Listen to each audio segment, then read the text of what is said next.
నమస్తే, welcome to our channel. ఈరోజు మన స్టూడియోలో ప్రముఖ వేదిక్ ఆస్ట్రాలజర్ గోనుగుంట్ల సురేష్ బాబు గారు ఉన్నారు.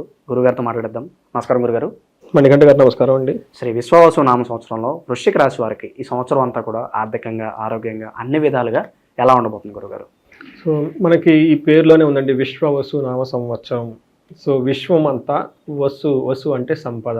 ఈ విశ్వం అంతా సంపదతో నిండి ఉంది. అలాగని ఈ విశ్వం అంతా మనకు వచ్చేటప్పటికి వసు అంటే నివాసం ఉండటం. ఈ విశ్వం అంతా మనకి ఎక్కడ నివాసం ఉండదగినది మీనింగ్. వసు అంటే అగైన్ అందమైన అమ్మాయి. ఈ ప్రపంచం, ఈ నేచర్, ఈ ప్రకృతి అంటే ఎంతో అందంగా ఉంది అనేదానికి మనకు చూపిస్తూ ఉందన్నమాట. ఒకటి లాస్ట్ ఇయర్ వచ్చేటప్పుడు క్రోధీనామ సంవత్సరం అంతా గొడవలతోటి, తర్వాత కోపాలతోటి, నేచరు, తర్వాత పొలిటీషియన్స్, ఏ ప్రకారం చూసినా అంత సరిగా లేదనమాట. వార్లు, యుద్ధాలు, అగ్ని ప్రమాదాలు ఇవన్నీ జరిగినాయి అనమాట. అంటే ప్రకృతికి కోపం వచ్చేసింది అనమాట. అంటే మనుషులు కూడా కోపం వచ్చేసింది, అంటే గవర్నమెంట్ కోపం ఇలా. సో ఈ సంవత్సరం వచ్చేటప్పటికి మనకి అదంతా ఏముండదు, ఒక బ్యూటిఫుల్గా ఉంటుంది, అంతా సంపదతో కూడుకొని ఉంటుంది, అంతా బాగుంటుందని మనకి ఈ యొక్క సంవత్సరం యొక్క విశిష్టత మనకు తెలియజేస్తుంది. వృశ్చిక రాశి వాళ్ళు కనుక చూసుకుంటే మనకి ఇందులో విశాఖ 4వ పాదంతో స్టార్ట్ అవుతుంది. అనురాధ 1, 2, 3, 4 పాదాలు, జ్యేష్ఠ 1, 2, 3, 4 పాదాలు అనేది వృశ్చిక రాశి కింద వస్తాయి. మనం ఆదాయము, వ్యయము, రాజ్యపూజ్యం, అవమానం కనుక చూసుకుంటే ఈ రాశి వాళ్ళకి ఆదాయం 2, వ్యయం 14 ఉంటుంది. రాజ్యపూజ్యం 5, అవమానం 2. ఇది చూసుకుంటే మనకి ఎలా ఉందండి వృశ్చిక రాశి వాళ్ళకి? ఒక రకంగా చూసుకుంటే వ్యయం చాలా ఎక్కువగా ఉండే అవకాశం ఎక్కువగా ఉంటుంది. ప్లస్ అవమానించే వాళ్ళు చాలా తగ్గుతూ ఉంటారు, గౌరవించే వాళ్ళు ఎక్కువగా. మరి వీళ్ళు ఫైనాన్షియల్ పరంగా ఎలా ఉండబోతుంది మరి సంవత్సరం వీళ్ళకి? మనకి ఆదాయం 2 ఉంది కాబట్టి ఫైనాన్షియల్ ప్రకారం వ్యయం 14 చూపిస్తుంది కాబట్టి విపరీతంగా ఖర్చులు ఉండే అవకాశం ఎక్కువగా. ఏం మిగలదంటారు అసలు? మిగలతో పోవటం అనేది ఏం కాదు, ఇల్లు అప్పులు చేసి వచ్చేది జాగ్రత్తగా ఉండాలి. అప్పులు దొరుకుతాయి అంటారు టైంకి? అప్పులు దొరకాలి. ఎందుకంటే ఈ మనం వృశ్చిక రాశి కనుక చూసుకుంటే ఈ రాశిలో ఉన్న ఒక మంచి విశిష్టత ఏంటంటే ముందు చెప్తాను. వీళ్ళకి గ్రహస్థితి మనం చూసుకుందాం. వీళ్ళకి శని వచ్చేటప్పటికి ఎందులో మీనరాశిలో ఉన్నారు, గురువు వచ్చేటప్పటికి మిథున రాశిలో, రాహువు కుంభరాశిలో, కేతు సింహరాశిలో ఉన్నారు. ఈ యొక్క 4 గ్రహాల స్థితి కనుక మనం కనుక చూసుకుంటే వీళ్ళకి ఎలా ఉండబోతుంది? మనకి సంస్కృతంలో మనకి ఏం చెప్తారంటే లఘు గోచరం, సూక్ష్మ గోచరం అన్న కాన్సెప్ట్ ప్రకారం కనుక చూసుకుంటే శని, గురు, రాహు, కేతులు వీళ్ళకి ఎలాంటిది చేయబోతుందంటే మనకి శని ఉండేటప్పటికి ధన సుఖ భ్రంశం అని చెప్తారు. అంటే వీళ్ళకి అనుకున్న విషయంలో, ధనం విషయంలోని, హ్యాపీనెస్ విషయంలో సంతోషం ఉండదు అని మనకు చెప్తుంది. అంతేకాకుండా హెల్త్ విషయంలో చాలా కేర్ఫుల్గా ఉండాలి. ఎయిల్మెంట్స్ అంటారనమాట. రాహు వైరం 10th హౌస్లో కేతు ఉండటం వల్ల కొంచెం ప్రాబ్లంగా ఉండేది. అంటే ఈ రాశి వాళ్ళకి ఓవరాల్గా కనుక చూసుకుంటే ఒకే సామాన్యంగా ఉండి పెద్ద ఇబ్బంది పడే విధంగా ఏమైతే ఉండదు. ఉన్నామంటే ఉన్నామన్నట్టు ఉంటుందా? కరెక్ట్. అయితే వీళ్ళకి ఉన్న ఒక ప్లస్ పాయింట్ ఏంటంటే వీళ్ళకి అర్ధాష్టమ శని నుంచి రిలీఫ్ వస్తుంది. అంటే ఇప్పటిదాకా వీళ్ళు మహాసముద్రాలు, సప్త సముద్రాలు, పడవలు, రకరకాల సాహసాలు చేసి ఉంటారు. లాస్ట్ 2 ఇయర్స్ అనేక రకాల ప్రాబ్లమ్స్ అన్ని ఫేస్ చేస్తుంటారు. అయితే ఈ ప్రాబ్లమ్స్ నుంచి చాలా ఉపశమనం వచ్చేస్తుంది శని 4వ ఇంటి నుంచి 5వ ఇంట్లో వెళ్ళటం వల్ల. దీనికి మనకేం చెప్తారంటే ముందు కూడా ఛాలెంజెస్ ఉన్నాయి, కాకపోతే వీళ్ళు ఫేస్ చేసిన ఛాలెంజెస్తో పోలిస్తే ఇవి చిన్న అనమాట. మనం ఏమంటారు, మహాసముద్రాలు దాటిన వాళ్ళు చిన్న కాలువలు ఇదంతా అంటారు, అంతే కదా. అందుకని వీళ్ళకి పెద్ద అన్ని అగాధాలు, లోయలన్నీ చూసి వచ్చున్నారనమాట. చిన్న గుంటలో చిన్న ఏమి వీళ్ళకి ఏం చేయమన్నమాట. అందుకని చెప్పేసి వీళ్ళకి ఒక చాలా రిలీఫ్ వస్తుంది. ఫస్ట్ అర్ధాష్టమ శని నుంచి ఫ్యామిలీలు పడే కష్టాల నుంచి రిలీఫ్ వస్తుంది. అదే శని తన స్టైల్ తనకి ఎక్కడున్నా కానీ ఇబ్బంది పెడుతూ ఉంటాడు కాబట్టి కొన్ని విషయాలు వీళ్ళకి ఇంకా స్టిల్ ఛాలెంజెస్ ఉన్నాయి. అవేందో మనం చూద్దాం. ఫస్ట్ వీళ్ళకి శని 5వ ఇంట్లో ఉండటం వల్ల ఏమవుతుందంటే కార్యహాని, మనస్తాప, జ్ఞాతి వాజ్యం, కలాపం, హీన స్త్రీ సంభోగ సంతాప, పంచమస్తే భవేత్ శని అని చెప్తారు. అంటే ఈ వచ్చే 2 ఇయర్స్ లేదంటే వచ్చే ఇయర్ వృశ్చిక రాశి వాళ్ళ యొక్క జీవితం వాళ్ళు అనుకున్న విధంగా ఉంటుంది. అంటే వాళ్ళు చేసిన కర్మ ఎలా ఉంటుంది అలా ఉంటుంది అని చెప్పాలి. వీళ్ళకి ఏముంటుందంటే అండి, కార్యహాని, ఏదైనా కనుక పని చేస్తే ఆ కార్యానికి హాని జరుగుతుంది తప్ప రిజల్ట్ అయితే వస్తుంది. రెండోది మనస్తాపానికి గురవుతూ ఉంటారు. అంతేకాకుండా వీళ్ళకి ఏం చేస్తుంటే జ్ఞాతి వ్యాజ్య కలాపము అని చెప్తారు. అంటే భార్యతోటి, తర్వాత అన్నదమ్ములతో గొడవలు పడే అవకాశం ఎక్కువగా ఉంటుంది. మోస్ట్ ఇంపార్టెంట్ హీన స్త్రీ భోగ సంతాప అని చెప్తారు. అంటే వీళ్ళు స్థాయికి సంబంధించిన వాళ్ళు కాకుండా తక్కువ కేటగిరీ వాళ్ళతో వీళ్ళు ఏమవుతారు, ఫ్రెండ్షిప్ చేయటం, అవి ఇవి చేయటం చేసేస్తూ ఉంటారు అనమాట. దీంతో ఏమవుతుందంటే మళ్ళీ వీళ్ళు ఏమంత రిగ్రెట్ అవుతుంటారు. అయ్యో ఈ పనులన్నీ చేశాను, ఏంటి నేను అనవసరం చేయకుండా ఉండాల్సిందే, నా స్థాయి వేరు వీళ్ళ స్థాయి వేరు అన్నట్లు. వీళ్ళకి లేడీస్ అయితేనేమో జెంట్స్ వాళ్ళకంటే తక్కువ కేటగిరీ ఉన్న వాళ్ళతో ఎక్కువగా పరిచయాలు పెంచుకుంటూ ఉంటారు. జెంట్స్ అయితేనేమో లేడీస్ ఎక్కువ పెంచుకుంటూ ఉంటారు. వాటి వల్ల ఉపయోగం లేదని తర్వాత తెలిసేసి బాధపడే అవకాశం మీరు ఎక్కువ. పరిచయాలు అంటున్నారు కాబట్టి వైవాహిక జీవితం ఎలా ఉండబోతుంది? ఈ రోజుల్లో మనం చూస్తున్నాం ఎక్కువ ఇల్లీగల్ అఫైర్స్ చాలా ఎక్కువైపోయినాయి, చాలా కామన్ అయిపోయినాయి. సో దీని పరంగా ఎలా ఉండబోతుంది ఈ రాశి వాళ్ళు? అంటే ఇది వెరీ ఇంట్రెస్టింగ్ అండి క్వశ్చన్. నాకు అప్పుడప్పుడు హారోస్కోప్స్ వస్తూ ఉంటాయి అనమాట. సో కొంతమంది గ్రహస్థితి తెలిసినా కూడా జనాలు ఏమనుకుంటారు అని చెప్పి చెప్పడానికి సంకోచిస్తూ ఉంటారు. ఆ టాపిక్ ఎందుకు అని చెప్పి స్కిప్ చేస్తూ ఉంటారు. బట్ గ్రహస్థితిలో ఉన్నది ప్రజలకు తెలియాలి కాబట్టి మనం ఖచ్చితంగా చెప్పాల్సింది. వీళ్ళకి ఏమంటారంటే హీన స్త్రీ భోగ సంతాపం, ఓకే, హీన పురుష భోగ సంతాపం ఏదైనా అనుకోవచ్చు. మన స్థాయి కాని వాళ్ళతో మనం పరిచయాలు పెంచుకోవటం, అది ఎక్కడికో దారి తీయటం, ఆ తర్వాత బాధపడుతూ ఉంటామండి. కొంతమంది దాన్ని చక్కగా కట్ చేసుకుని బయటకు వస్తారు. బ్రేకప్ చేయడం కూడా ఒక లక్కే. అందరూ బ్రేకప్ చేయలేరు, ఉండేసి అందులో ఇబ్బంది. ఈ రోజు చూస్తున్నాం టాక్సిక్ రిలేషన్షిప్లో ఎంతమంది ఉంటున్నారు, ఎంత బాధపడుతున్నారు మనం చూస్తూ ఉన్నాం ఈ రోజుల్లో. అంటే ఏదో ఒక టైంలో మనకు పడందు అని తెలుసుకున్నప్పుడు బ్రేకప్ చేయడం తప్పేం లేదండి. ఓకే, అందులో లేనే లేదు. మనకు నచ్చి అందరిని వదిలేసుకుని వెళ్ళి పెళ్లి చేసుకోవటం మన సమాజం సపోర్ట్ చేస్తుంది. ఎందుకంటే నచ్చింది కాబట్టి చేసుకుంటున్నారు. మరి నచ్చకపోతే రెస్పాన్సిబిలిటీ లేకుండా ఓకే తీసుకున్నప్పుడు వదిలేయటం బెటర్. రెస్పాన్సిబిలిటీగా ఉండి వదిలేస్తే అది వేరే విషయం. సో ఇక్కడ ఏమవుతుందంటే మీరు అడిగిన విధంగా నేను చాలా హారోస్కోపులు చూస్తుంటాను. జ్యోతిష్యం పాయింట్ ఆఫ్ వ్యూ ఎలా ఉంటుందంటేనండి, మనం మనిషి ఈజ్ నథింగ్ బట్ ఎనర్జీ అండి.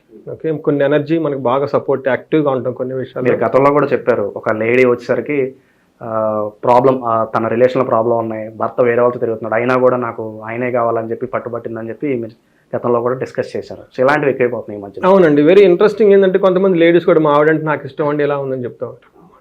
సో వాళ్ళకి కావాలని ఉంటుందండి. అందులోనూ లవ్ మ్యారేజెస్లో త్వరగా మ్యారేజ్కి ముందు చాలా లవ్ చేస్తారు కదండి, వాళ్ళు కలిసి తిరుగుతారు 1 year, 3 year, 4 year, ఆ కన్సర్న్, ఆ లవ్ అనేది ఉంటుందండి. కానీ పెళ్ళైన తర్వాత వాళ్ళు సినారియో అనుకున్న విధంగా ఎక్స్పెక్టేషన్స్ లేకుండా దానికి మళ్ళీ బాధపడుతానో, లేదంటే బ్రేకప్ అయితే ఏమవుతుంది, మళ్ళీ ఇష్టపడి చేసుకున్నాం కదా, చుట్టాలు ఎలా ఉంటుంది, బంధువులు ఎలా ఉంటుంది, ఒక ఇందులో డైలమాలా ఉంటారండి. నాకు ఫోన్ చేసిన వాళ్ళు వస్తారు కదా అపాయింట్మెంట్ తీసుకున్నప్పుడు, 2 రకాల ఎనర్జీలు ఉంటాయండి. మనిషి వీఆర్ నథింగ్ బట్ ఎనర్జీ అండి. సో కొంతమంది హై లెవెల్ ఎనర్జీలో లవ్ అండ్ రొమాన్స్లో ఉంటారు. కొంతమంది హై లెవెల్ ఎనర్జీ గుడ్ హస్బెండ్గా ఉంటారు. కొన్నిసార్లు ఏమవుతుందంటే high level energy love and రొమాన్స్లో ఉన్న వ్యక్తి పెళ్లి చేసుకున్న తర్వాత ఆ ఎనర్జీ ఉండదు వాళ్ళలో.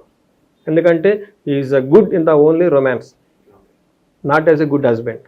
కొంతమందికి ఏమంటారంటే ఈజ్ ఎ గుడ్ హస్బెండ్, అంత పెద్ద హైఫైగా ఉండడు, అంత మోడర్న్గా ఉండడు, అంత ప్యాషనెట్గా మాట్లాడు. ఎప్పుడైతే ఇలాంటి ఫీలింగ్ వచ్చిందో వేరే వాళ్ళు కోరుకుంటూ ఉంటారు, వేరే వాళ్ళని ఇష్టపడుతూ ఉంటారు. ఇలాంటి వీళ్ళకి ఏమవుతుందంటే వెరీ నార్మల్గా ఉంటారు. ఇంట్లో తల్లిదండ్రులను కేర్ తీసుకోవటం, పిల్లల ఫీజులు కట్టుకోవటం, అయ్యో మనకి ఈ మంత్ ఇది రాబోతుంది ముందుగానే ఇవన్నీ ఇలా పెట్టుకోవాలి, ఉన్న దాంట్లో సింపుల్గా పెట్టుకొని పెద్ద పెద్ద ప్రాబ్లమ్స్ లేకుండా ఫుడ్ జాగ్రత్తగా తినండి, బయటికి వెళ్ళి తినొద్దు, హెల్త్ పాడైపోతుంది, ఎక్కువగా ఖర్చు పెట్టొద్దు, మనకి డబ్బులు టయానికి ఉండవు, బాధ్యతగా ఉండాలి, ఇట్లా సింపుల్గా మాట్లాడుతూ ఉండే ఇస్ గుడ్ హస్బెండ్.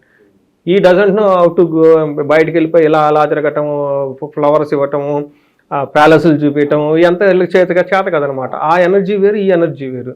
అందుకని చెప్పేసి కొన్నిసార్లు a good lover may not be a good husband, a good husband may not be good lover. అందుకని చెప్పేసి 2 ఎనర్జీస్ ఆర్ డిఫరెంట్. ఎక్కడో చాలా మందికి ఉంటుంది a good lover come a good husband, అది చాలా చాలా రేర్గా ఉంటుంది. Same thing with applies for the ఉమెన్కి కూడాను. ఆమె ఒక లవ్ రిసీవ్ చేసుకోవడం సూపర్గా ఉండొచ్చు, కానీ పెళ్ళైన తర్వాత భార్య, మళ్ళీ పిల్లలు న్యాచురల్గా పిల్లల టైంలో వాళ్ళకి ఏమంటారంటే ఎమోషనల్గా స్ట్రెస్లోకి వెళ్ళిపోతారు. వాళ్ళకి ఏమవుతుందంటే దే బికమ్ ఎమోషనల్లీ వీక్ అవుతారు అనమాట, ఎమోషనల్గా డ్రైన్ అయిపోవటము, తర్వాత కొంచెం డిప్రెషన్లోకి వెళ్ళిపోతారు. జనరల్గా చాలామంది కొత్త కదండి పెళ్ళి, పిల్లలు, లాట్ ఆఫ్ చేంజెస్ ఉంటాయి వాళ్ళ ఫిజికల్ గారు. ఈ రాశిలో వాళ్ళు ఎవరైతే ప్రేమ వివాహాలు చేసుకోవాలనుకుంటున్నారో ఈ సంవత్సరం వాళ్ళకి ఎలా ఉండబోతుంది, మరి గుడ్ రిజల్ట్స్ ఏమైనా ఉంటాయి? సో వీళ్ళకి పెళ్లికి సంబంధించిన విషయాల్లో అంత అనుకూలంగా అయితే ఉండదండి, ఎందుకంటే గురు బలం వీళ్ళకి లేదు. సో పెళ్లికి సంబంధించిన విషయాలు, ఎందుకంటే పెళ్లికి గురు బలం చాలా ఇంపార్టెంట్. తర్వాత పిల్లలకు సంబంధించిన విషయాల్లో గురు బలం చాలా ఇంపార్టెంట్. వీళ్ళకి అంత అనుకూలంగా అయితే లేదు, చాలా కన్ఫ్యూజన్ అయిన స్టేటస్ ఎక్కువగా ఉండే అవకాశం ఎక్కువ ఉందండి వీళ్ళకి. రెండోది అగైన్ రిలేషన్షిప్స్ విషయంలో చాలా చాలా కేర్ఫుల్గా ఉండాలి. ఇక నిరుద్యోగుల పరిస్థితి ఏంటంటారు గురుగారు? వీళ్ళకి నిరుద్యోగులకు వచ్చేటప్పటికి కొంచెం టఫ్ అయిన పరిస్థితే ఉంది. ఎందుకంటే గురువు వచ్చేటప్పటికి ఇప్పుడు దాకా మనకి శని గురించి చెప్పుకున్నామండి. శని ఉండటం వల్ల సెకండ్ హౌస్లో ఉండే ఫైనాన్స్లో లాస్ అయ్యే అవకాశం ఎక్కువగా ఉంటుంది. తర్వాత భార్యకి హెల్త్ విషయమ్స్ కూడా వచ్చే అవకాశం ఎక్కువగా ఉంది శని వల్ల. అయితే జూపిటర్ 8th హౌస్లో ఉండటం వల్ల ఇది మంచి పొజిషన్ కాదు. తర్వాత 4వ ఇంట్లో 12వ ఇంట్లో ఉండటం వల్ల 4వ ఇంట్లో ఉండటం వల్ల ఎడ్యుకేషన్ కంఫర్ట్ ఈ విషయాలు కొంచెం బాగానే ఉంటుంది. కానీ 12వ ఇంట్లో ఉండటం వల్ల శుభ మూలంగా ఎక్కువ ఖర్చులు పెట్టే అవకాశం ఎక్కువగా ఉంటుంది.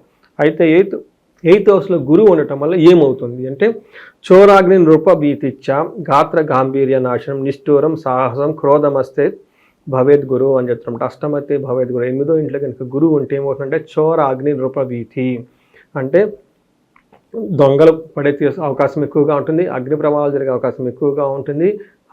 నృపభీతి అంటే బాస్ వల్ల చాలా చాలా ప్రాబ్లమ్స్గా ఉంటాయి. అంతేకాకుండా గాత్ర గాంభీర్య నాశనం అంటే వాళ్ళ యొక్క బాడీ లాంగ్వేజ్ చాలా పూర్గా ఉంటుంది. అంతకుముందు నేను కింగ్ అన్నట్లు ఉండేవాళ్ళు కాస్త అక్కడ కూడా ఎవరు చూసినా బాడీ కాన్ఫిడెంట్గా ఉన్నట్లు అనిపించదు. అక్కడ కూడా ఉండదు, కాన్ఫిడెన్స్గా ఉండదు అనమాట. నిష్ఠూరం అంటే వీళ్ళు మాట్లాడితే అందులో ఒక ఏమంటారు ఒక ఎనర్జీ ఉండదు. క్రిటికల్గా ఉండే అవకాశం ఎక్కువగా ఉంటుంది ఈ టైంలో. తర్వాత వృధాగా అంటే టూ మచ్ రిస్క్ టేకింగ్ చేసుకునే ఎబిలిటీ ఎక్కువగా ఉంటుంది. కోప్పడుతూ ఉంటారనమాట. ఇది రియల్ లైఫ్లో ఒక కేసు చెప్తాను. ఏమంటారంటే ఇది అష్టమ గురువు కూడా అంటారు. ఎందుకంటే అష్టమ శని ఎలానో అష్టమ గురువు కూడాను గురువు కొంచెం ఇబ్బంది పెడుతుంటారు. ఏమవుతుంది అంటే 8వ ఇంట్లో గురువు ఉండటం వల్ల సంతానం కానివ్వండి, ధనం కానివ్వండి, జ్ఞానం వీళ్ళకి టయానికి సరిగ్గా ఉపయోగపడి వీటి ద్వారా బాధలు ఉంటాయి. ఎందుకంటే 8th హౌస్లో గురువు ఉండటం వల్ల అడ్మినిస్ట్రేషన్ ఎవరైతే మేనేజ్మెంట్ జాబ్స్ చేస్తూ ఉంటారో లేదంటే టీచింగ్, బ్యాంకింగ్, ఫైనాన్స్ వీటిలో ఎవరైతే ఉంటారో అలాంటి వాళ్ళకి అంత ప్రోగ్రెస్ ఉండదు. ఇది లాస్ట్ ఇయర్ మనకి నేను కనుక తులారాశి వాళ్ళు కనుక పట్టుకుంటే వీళ్ళకి గురువు 8th హౌస్లో ఉన్నారనమాట. ఇప్పుడు వాళ్ళు ఇది మారటంతో వృశ్చిక రాశి వాళ్ళకి 8th వచ్చింది. ఎలా ఉంటుందంటే నాకు వచ్చిన కేస్ స్టడీ రియల్ లైఫ్లో కేస్ స్టడీ చూస్తే నాకు తెలిసిన పూణే నుంచి ఒక కాలు కరెక్ట్గా వాళ్ళకి అంతా బాగుందండి. ప్రొఫెషనల్ మ్యాటర్స్లో చాలా ఇబ్బందిగా ఉంది. ఏంటి నేను చూస్తుంటే 8th హౌస్లో గురువు ఉన్నారు. 8th హౌస్లో గురువు ఉంటే ఏమవుతుందంటే నృపభీతి అంటే పైన బాస్తో విపరీతమైన భయం ఉంటుంది, టెన్షన్ ఉంటుంది. అంతేకాకుండా గాత్ర గాంభీర్య నాశనం, బాడీ లాంగ్వేజ్ అంతా పోతుంటుంది. ఏం జరిగిందంటే రియల్ లైఫ్లో అక్కడ సినారియో వాళ్ళు అంతకుముందు అడ్మినిస్ట్రేషన్ డిపార్ట్మెంట్లో ఉండేవాళ్ళు ఒక ఎడ్యుకేషనల్ ఇన్స్టిట్యూషన్లో. ఈ అడ్మినిస్ట్రేషన్ అంటే గురువు is also represents A minister. ఈ మినిస్టర్ అడ్మినిస్ట్రేషన్ అంతా ఆయన చూసుకుంటారు. ఈ అడ్మినిస్ట్రేషన్ డిపార్ట్మెంట్లో వాళ్ళని తీసుకుని వెళ్ళిపోయి కన్స్ట్రక్షన్ దాంట్లో పెట్టారు.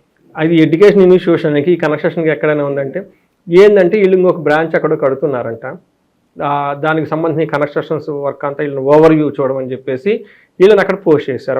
అక్కడ కొంచెం బాగా మనకి ఏం చెప్తారు నమ్మకస్తులు ఉండాలి, బాగా తెలిసిన వాళ్ళు ఉండాలి అని చెప్పేసి వీళ్ళు ఇక్కడ దాకా డైలీ ఆఫీస్కి వచ్చేసి చక్కగా కూర్చునే జాబ్ను వదిలిపెట్టేసి అక్కడికి పోయేసి తెలవంది కన్స్ట్రక్షన్ దుమ్ము ధూళి అందులో అవన్నీ వేసేసుకుంటా వాళ్ళకి ఏమవుతుందంటే అది వర్క్ కంప్లీట్ డిఫరెంట్ అయిపోయింది అనమాట. ఏమైంది వర్క్ రిలేటెడ్లో ఇలా నెగటివ్ ప్రెషర్స్ వచ్చే అవకాశం, ఆరోగ్య సమస్యలు కూడా వచ్చే అవకాశాలు ఎక్కువగా ఉంటుంది. జాబ్ వదిలి పెడదామా అంటే చాలా రోజులు మీరు చేస్తూ ఉన్నారు, మేనేజ్మెంట్ ఇంట్రెస్ట్గా ఉన్నారు, కానీ ఇక్కడ డే టు డే చేసే జాబ్ అయితే అనుకూలంగా లేదు. ఇలా జాబులో వాళ్ళకి చేంజెస్ ఉంటాయి, అది వాళ్ళకి నచ్చని విధంగా ఉంటాయి. కొంతమంది జాబ్ కోల్పోయే అవకాశం కూడా ఎక్కువగా ఉంటుంది. ఎందుకంటే జాబ్ చేయాల్సిన అడ్మినిస్ట్రేషన్ క్యాపబిలిటీ వాళ్ళకు ఉండదు. ఉన్నా కానీ ఏదో మోస్ట్ డిస్సాటిస్ఫాక్షన్స్ చేస్తూ ఉంటారు. ఇది నాకు 2-3 కేసులు ఉన్నాయండి. ఒకళ్ళు వచ్చేటప్పటికి జర్మనీ నుంచి సేమ్ ఇదే కాన్సెప్ట్ వేరే యూరోపియన్ కంట్రీ నుంచి ఇంకో చాటుకి వేసేసారు. కంప్లీట్గా ఎన్విరాన్మెంట్ అట్లా నచ్చలేదు. ఇలా ఈ విధంగా ఏమవుతుందంటే 8th హౌస్లో గురువు ఉండటం వల్ల వీళ్ళ యొక్క అడ్మినిస్ట్రేషన్ స్కిల్స్, వీళ్ళ యొక్క టాలెంట్, మనీ వీటికి సంబంధించిన విషయాల జ్ఞానం వీళ్ళకి సరైన టయానికి ఉపయోగపడకుండా ప్రొఫెషన్లో బాగా ఇబ్బంది పడే అవకాశం ఎక్కువగా ఉంటుంది. గురుగారు, ఇంకా మెరుగైన ఫలితాలు పొందడానికి ఈ రాశి వారు ఎలాంటి రెమెడీస్ చేసుకుంటే బాగుంటుందంటారు ఈ సంవత్సరం అంతా కూడా? ఈ రాశి వాళ్ళకి ఒక చిన్నది మీరు అడిగేదానికి ఆన్సర్ చెప్పే ముందు రాహు 4వ ఇంట్లో ఉన్నారండి. రాహు 4వ ఇంట్లో అంటే వెరీ ఇంట్రెస్టింగ్ అయిన కేసు. ఇది కూడా నాకు రియల్ లైఫ్లో ఒకటి బాగా స్ట్రైక్ అయింది. వీళ్ళకి ఏం చెప్తారంటే మనకు సంస్కృతంలో చిత్తభ్రంశం వాతరోగం స్త్రీ మూలచ్చ భయప్రదం గమనే కార్యనాశం చ బంధుస్థానికే ఫణి అని చెప్తారనమాట.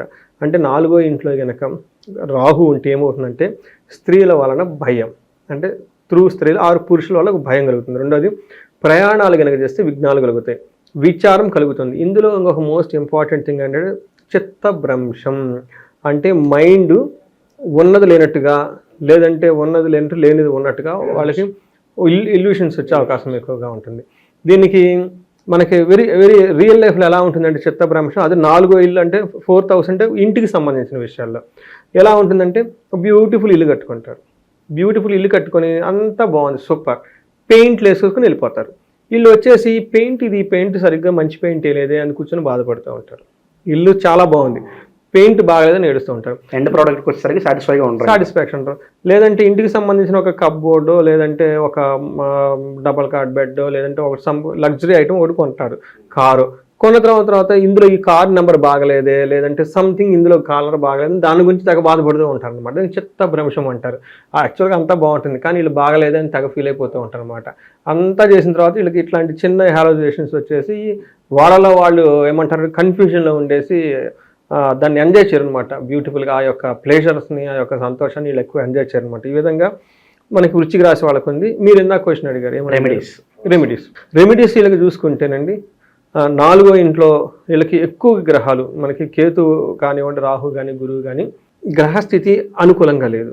వీళ్ళకి ఎక్కువగా నేనేం చెప్తానంటే కుంభకోణం నవగ్రహ టెంపుల్స్ విజిట్ చేస్తే. ఈ టెంపుల్స్ ఎక్కడెక్కడ మనకి అవైలబుల్గా ఉంటాయి? కాదండి, తమిళనాడులో కుంభకోణం అనే ప్లేస్ ఉంటుంది. వీళ్ళు అక్కడికి వెళ్ళిపోయి అక్కడ నుంచి స్టార్ట్ అయిపోయి నవగ్రహ టెంపుల్స్ అని ఉంటుంది. ఆల్మోస్ట్ అది 350 కిలోమీటర్స్ జర్నీ. మనకి నవగ్రహ కుంభకోణ టెంపుల్స్ అంటే మనకి యూట్యూబ్లో చాలా వచ్చేస్తాయి, చూసుకొని అన్ని. ఎందుకంటే వీళ్ళకి శని గురువు అనుకూలంగా లేరు, శని అనుకూలంగా లేరు, రాహు కేతులు కూడాను. Ketu is okay, but Rahu కూడా అంత అనుకూలంగా లేకపోవడంతో వీళ్ళకి ఈ గ్రహాలకు సంబంధించిన కుంభకోణంలో నవగ్రహ టెంపుల్స్ విజిట్ చేసి వస్తే చాలా బాగా కలిసి వస్తుంది. బట్ ఇండివిజువల్గా ఎవరైనా కనుక చేసుకుంటే గురువుకి సంబంధించి చాలా పరిహారాలు చేయాలి. ఒకటి, గురువారం రోజున శనగలు దానం చేయటం. 2, వీళ్ళకి గురువుల్ని విజిట్ చేయటం, యోగా మెడిటేషన్ ప్రాక్టీస్ చేయటం, లేదంటే అష్టావక్ర గీత, భగవద్గీత లాంటి మనకి ఫిలాసఫికల్ బుక్స్, తర్వాత ఆధ్యాత్మిక బుక్స్ చదవటం. అంతేకాకుండా ఉపనిషత్తులు చదవటం. మనకి ఇంకా వీళ్ళు గురువుకి సేవ చేయటం, టీచర్స్కి వాళ్ళకి బట్టలు పెట్టడం, చెప్పులు వాళ్ళకి ఏమన్నా మంచి చెప్పులు స్లిప్పర్స్ లాంటివి వాళ్ళకి కొనివ్వటం. ఇలా వాళ్ళ దగ్గర ఆశీర్వాదం కనుక తీసుకుంటూ ఉంటే చాలా బాగుంటుంది. మనకి గుంటూరు దగ్గర కోటప్పకొండ అనే ప్లేస్ ఉందండి. అది దక్షిణామూర్తి అవతారమైన శ్రీ త్రికోటేశ్వర స్వామి. ఆ ఆలయాన్ని రెగ్యులర్గా వీళ్ళు విజిట్ చేస్తూ ఉన్న ఈ గురువుకి సంబంధించిన పాజిటివ్ ఎనర్జీలలో పెరిగి మంచి డెసిషన్ తీసుకునే అవకాశం చాలా ఎక్కువగా ఉంటుంది. చాలా బాగా వివరించారు గురుగారు. ధన్యవాదాలు. ధన్యవాదాలు.